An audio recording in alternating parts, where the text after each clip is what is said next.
is fully aware. Every time there's a need to recess the executive session, I'm happy to do so. And I will do so when necessary. Pero ngayon, sinabi kasi sa TV, paliwanag naman din sa atin kung ano ibig sabihin. Kasi ang sinabi, hindi ako mag-isa na nagplano, may grupo kami. They asked me if I had planned it. Sabi ko, I did not plan it. I said we were there, and not to skirt ma'am executive privilege. It was mainly because of the statements of the former president in Hong Kong. Hintik kayo. Hinuli niyo yung presidente because of gossip, because of chismis.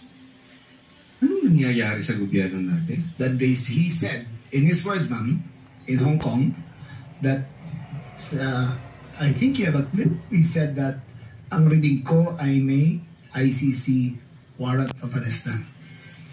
That was the best of my recollection, ma'am. So anong pinag-group effortan? Anong To discuss the rumor, ma'am. Grupo na That again, ma'am, pinagalanan niyo? as far as I will invoke executive privilege, there was no, you cannot plan on a rumor, ma'am. Kaya nagtataka ako, again, bakit group effort? Chismis lang naman yun. Chismis na. Saan ka nakakita ng group effort tapos chismis? Sukol na sukol no? Kayo ba, pag magchichismisa, may plano pa kayo? Ay, pag-usapan natin ganyan. Si Banat Bay, wala si Banat Bay ngayon, pag-usapan natin. Wala siya, madalas siyang wala dito sa SMNI. Pag-usapan, gano'n, may group effort. Chismis, niloloko mo naman kami, Kaya nga, kung chismis, bakit mag-group effort pa? Tapos pinangalanan mo Ma'am, pa lahat na maraming nag-group marites sa effort. mundong to, ma'am. Ayun, maraming marites sa mundong ito, nakisali. Marcos, yung mga sekretary mo, marami ng marites sa mundong ito, nakidagdag pa. Claire, anong gagawin mo dito sa mga to? Fake news. Fake news, ito yung tinatanggi, Kasasabi lang niya, nagplano, ngayon tinatanggi na niya. Claire, tingnan natin kung hindi ka double standard. Tingnan ko nga kung kaya mo yung mga kapwa sekretary mo. Ayusek. Tingnan ko nga, hindi ka takot kay Remulla. Masip-sip ka rin. Baka alisin ka dyan sa pwesto. Dabis naman yung marites, dami-daming It was marites a sa amin. discussion of a rumor based on the statement of the president in Hong Kong.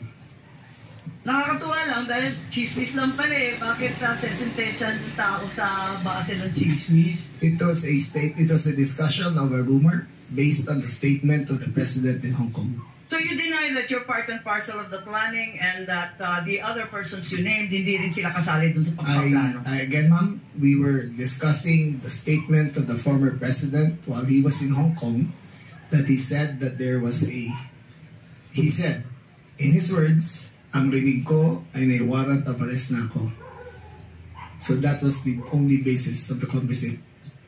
So ang pinapalabas nitong mama na ito, may warrant of arrest sinabi. Totoo naman sinabi ni PRRD. Kaya hindi ako naniniwalang may traitor Dahil Sabado pa lang alam namin huhulihin na si Tatay Digo. So ang sinasabi nito si John Vic, doon daw sila kumuha ng marites kay PRRD. Nakimarites sila, may chismis, at sinabi ni Tatay Digo meron na siyang warrant of arrest. So hindi sila nagplano, nakichismis lang sila kay Tatay Digo. Tapos, eksakto, meron nga warrant of arrest.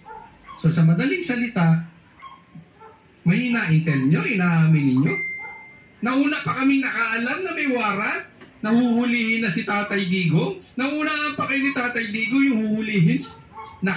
Kayo mga sekretary, di nyo alam, naman, naglolokohan naman tayo dito talaga naman. Huwag naman yung pinagloloko yung mga Pilipino, pambihira naman kayo Kaya naiinis ang mga Pilipino Tingnan mo to. Isinisip pa kay PRRD. Alam ni PRRD raw. Hindi naman namin tinatanggi. Alam na talaga namin.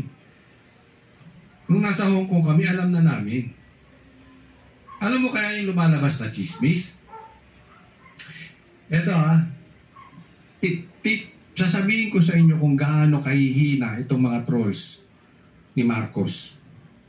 Sinasabi nila na humingi daw ng political asylum sa China at sa Hong Kong si Tatay Digong. Hindi po totoo. Bakit? Siyempre sabi